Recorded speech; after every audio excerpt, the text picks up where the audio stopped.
Hey everybody, it's Chainsaw Reacts back once again with another reaction for you guys. Today, guys, of course, you continue the journey of X-Men 97. This is Season 1, Episode 4, and I cannot wait to dive in to see what they do with this episode because, my God, the first 3 episodes of X-Men 97 have been phenomenal. Last week's episode was insane. It was so ridiculous, but I loved it. I love the fact they really delved into this whole thing about another Jean Grey, and it wasn't a whole Mystique thing or whatever. It literally was a clone of Jean Grey created by Mr. Sinister, revealed, of course, to be the Goblin Queen, and we don't really know when the switch occurred. And I think that's the biggest thing about it, is that they're not really sure, or at least I think maybe the creators of the original series, maybe this in this kind of reimagination, this kind of continuation, if you will, not reimagination, but this continuation of the series, I believe they may know when the switch occurred, and maybe it's going to be revealed at some point. But when Jean and the Goblin Queen, the other Jean, were speaking to each other at the end of the episode, they both were kind of in the understanding that they don't know when the switch occurred exactly. There's a lot of theories going around about when it may have happened, but we don't know for sure. But it's presumed to be multiple seasons when the switch occurred. Like it wasn't like recent or whatever.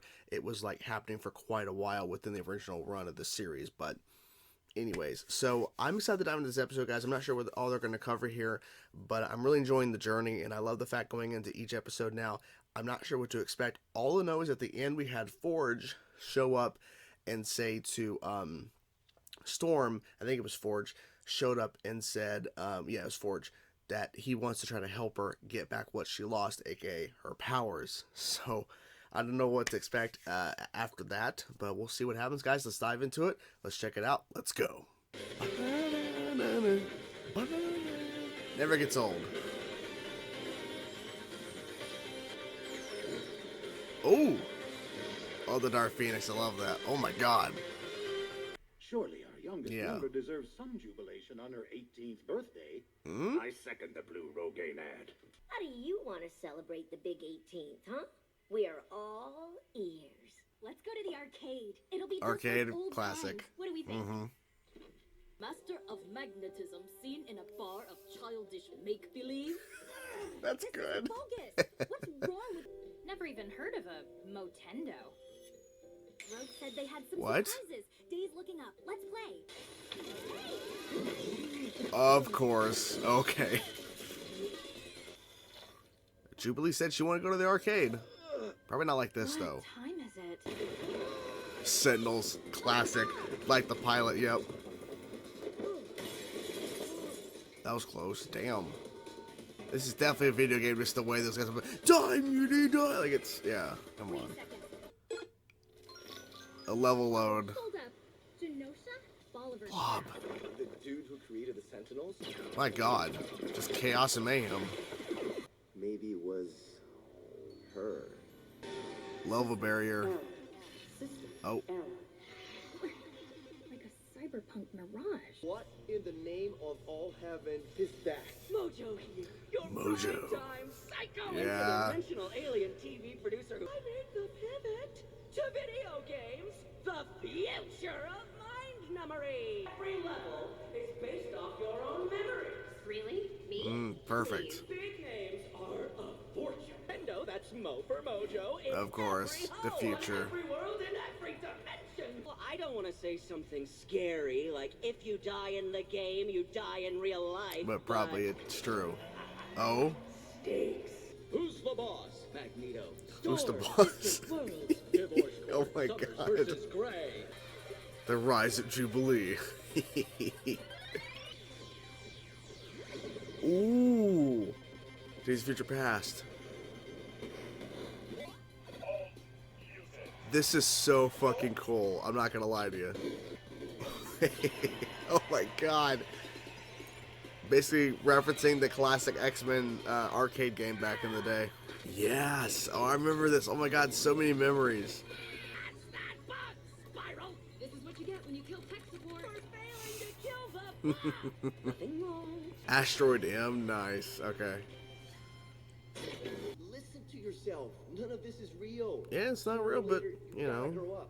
Otherwise, Oh. reality will smack you right in the face.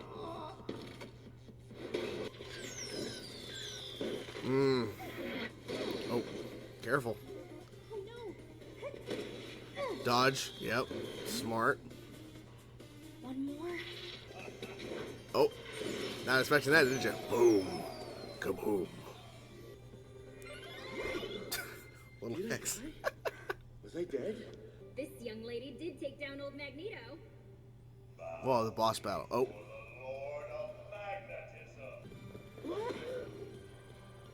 What? Broadcast servers to buy us some time. She's a plot twist. She's in legal Plot no-go. twist. Zip it, DaCosta. We go way What? back. Now we need to move. Running endless What? trial loops with you two was too risky. Oh. So Mojo needed beta testers. Before Mojo killed the beta, I figured out a glitch and hacked my way through here before deletion. Living doesn't get cheat codes or extra lives. Yeah, It exactly. has friends and family. But he's totally wrong about one thing. Video games rule. Oh my god, final boss of Mojo. Guys, This is cool. Okay. Wow, I can do that? That ain't the half of it. Just you wait. Okay, he's finally using his powers. Good. Oh, I love that. That is so cool. Damn. It's fried. Yeah. Okay. Kissy kissy, why not? I can get at parts of the brain that are normally dormant in humans. Draw unique connections, see how bits fit. Your mutant gifts have allowed you to fix yourself. What a blessing. Wasn't anything to fix. Rang on a horse? Yeah, I figured. Yeah.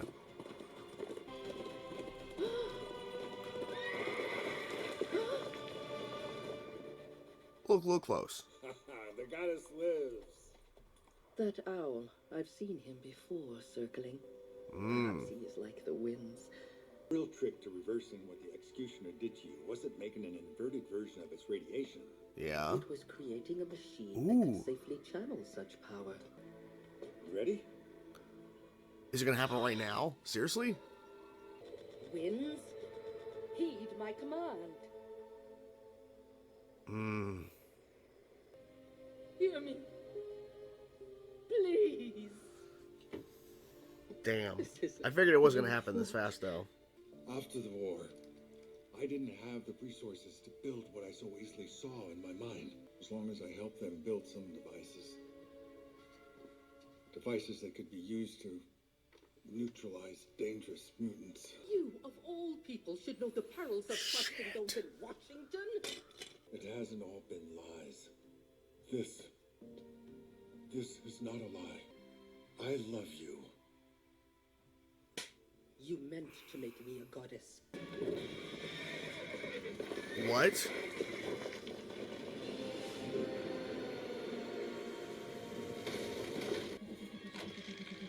What? By all things in the heavens. Get out of my home, you damn demon! Oh! You live, disappointed. The adversary shall not waste my meal.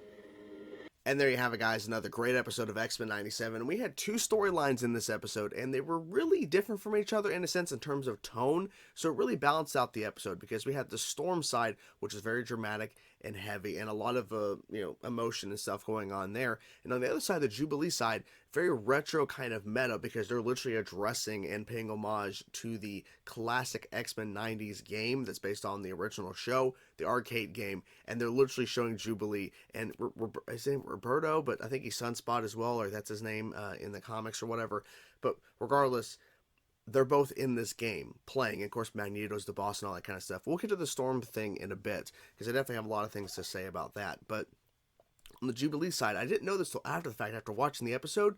The original voice actor for Jubilee from the original 90s animated series, that's her voicing the clone, the digital clone that they see in the part of the episode, like the one they run into or whatever, the older Jubilee. That was the original voice actor for Jubilee. That's such a cool little moment to pay homage and to kind of have her pass the torch, if you will, to the new Jubilee voice actor. It was really cool to see that, and for a way to finally, you know, have her, because I believe she is also voicing other roles or doing other things within the show, but the fact is they got her to play a version of Jubilee essentially in this video game. And of course Mojo is behind all of this, of course it is. And the fact is too, it's like, well, yeah, TV and movies, but video games is the way to go. And it's like, he's not wrong, because look at how big video games have become now, especially now. Like, because it's always been kind of popular ever since it was introduced, and over time as more consoles and games have come out.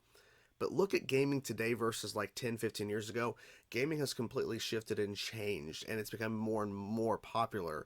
So the idea of like them using this new continuation of the show and having Mojo kind of flip and go video games, like he's really embracing that as his like new tool or whatever, his new kind of, you know, thing he's doing. It makes sense, and it does, and logically makes sense. So he gets an extra life because Jubilee finds it, of course. Mojo's screaming like, what? He's the final boss. Seeing the two Jubilees work together was really cool, and them using their powers together.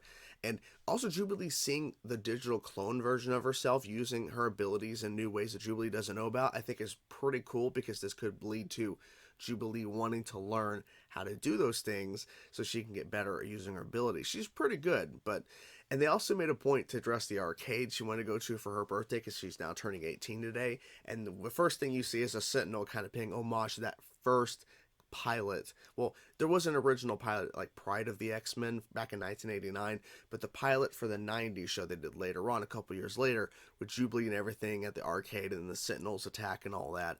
I think it was called Night of the Sentinels. So yeah. So I really liked this side of the episode in terms of how they approached like the tone of it and everything in the video games and the meta-ness, and they having a word of addressing the video game that we all know and love from the X-Men 90s era, the arcade game. So cool they did that. On the other side, we had the Storm and Forge. Now, I wasn't sure how much, because I was thinking we were going to only get a little bit of what we actually got in the episode here, because I wasn't expecting it to go this long, but it makes sense, because if they're really going to really dive into Storm and Forge's kind of storyline and them basically trying to find a way to get Storm to get her powers back, we have to spend some time with them, because all we had was one little quick scene at the end of last week's episode. Here, we got a fair bit of stuff, more than I was expecting. But then there was a big reveal, kind of a twist, if you will, because there was a twist in the Jubilee side, because they thought it was just some guy or whatever helping them out. It was a version of Jubilee that was kind of helping them out. So over on here on the Forge and Storm side, so Forge is kind of taking Storm into his home and, you know, having conversations with her, talking about the war and his life, and then you see all these like cool things on like his like garage area or whatever, and like just all this classic throwback stuff to his team and everything.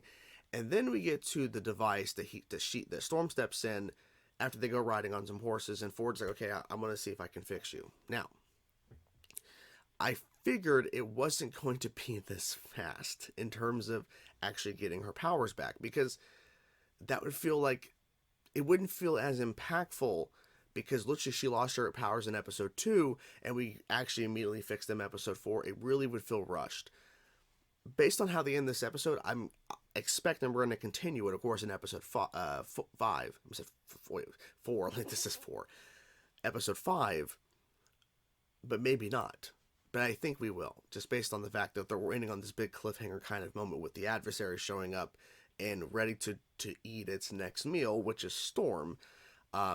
A big reveal. So Storm goes to the machine. She doesn't get her power. She's trying, like, winds and, like, you know, trying to be able to control the winds. She breaks down. Now, this is, I think, pretty emotional for the show, because Storm's been really powerful within the original 90s show. And here in 97, in the first episode, we got to see how powerful she really is, because she took down a whole like fleet of Sentinels by herself, creating a humongous tornado and just destroying them like they're nothing. And they even said, Omega threat detected. So they even really doubled down on how powerful Storm is with her abilities. So losing her is really, really unfortunate. Like losing her powers and just losing her as an individual, because she left, you know, she's not there to help. You know, like I feel like she would probably be able to help in other ways at the X Mansion, but I get her point of not staying. So the machine doesn't work, and I figured it wouldn't, but I would have been like, well, if they would have made it work, I would have accepted it, but I probably would have complained it would have been too soon. Then she finds out the twist that Forge didn't create the kind of dampener collars for mutants, but he had created designs at a time that then another scientist, another engineer, or whatever, created based off his original designs and actually made them. And then he admitted he loved her because this is more than just trying to fix her powers, but he has deep feelings and a connection to her. She slaps him in the face, and she assumes she left the house, and that's when the adversary shows up. Like, she's riding, and all of a sudden, boom, she's falling into a crater or whatever, and then boom, she's back in the house, and it refixes itself, and the adversary's here.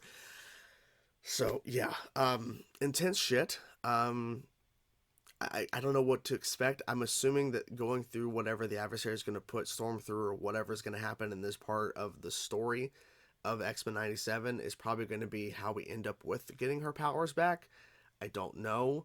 But yeah, there was just some crazy stuff in this episode, and it's once again just kind of showing how fun and how deep this show can get at times, in terms of the fun of like the Jubilee side, and the kind of deep part of like emotions we can get into with the Storm side, like how we can kind of get the polar opposites of this, like of those things within the same show, proving that X-Men 97 is just a winner for Marvel. I'm gonna say the MCU because it's not the MCU, but it's a winner for Marvel. It's a winner for Marvel Studios. It is crushing it. It's proving that this show is working. People are loving it, and I really hope this indicates that Marvel needs to think like, X-Men 97, let's bring back the Spider-Man 90s series, because X-Men 97 is crushing it. Now, obviously, Spider-Man, if they brought that show back, doesn't mean automatically a hit, but I definitely feel like people would be more accepting of it, because now X-Men 97 has proven that it's working. Now, obviously, not everybody agrees with that, but I've had a great time with these first 4 episodes. This show has been really damn good. So, for me, it's like, this is proving that this could work if you get the right people behind it, and of course the original creators behind it. You get these people to come back and you really put the effort into it. I think it can work, and X-Men 97 is crushing it. So please, maybe consider Spider-Man 90s. Come on. Anyways, hope you guys enjoyed the reaction. I'm curious to know your thoughts about the episode, guys. Whatever thoughts you have, guys, please let me know in the comments below. Can't wait for our next week's episode. Talk to you guys soon. Peace out.